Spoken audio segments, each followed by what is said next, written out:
Wait, which one of those two pictures is real? Actually, none of them. This is not an AI generated version of the place I'm at.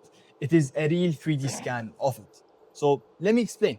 The traditional way of 3D scans involves a concept called point clouds. Basically, you take thousands and thousands of images of the place or object that you're trying to scan, and then it maps surfaces on those throughout those pictures using tiny dots that float in 3D space. Think of it like a constellation, but instead of mapping the stars, it maps actual surfaces of that object. That's where Gaussian splatting comes in. It is the technology behind the 3D scan that I did.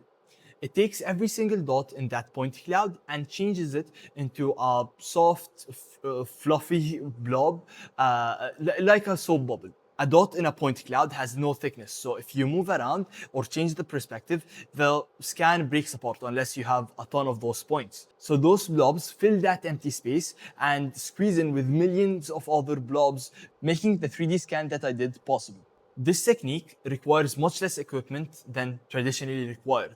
In addition, it does not need as many pictures of the thing that you're taking in order to create a decent 3D scan. So while the traditional techniques would have worked pretty decently on small objects if you took enough pictures, with Gaussian splatting, realistic 3D scans like the ones I showed. I sent pictures from the scans to some people and they thought it was real.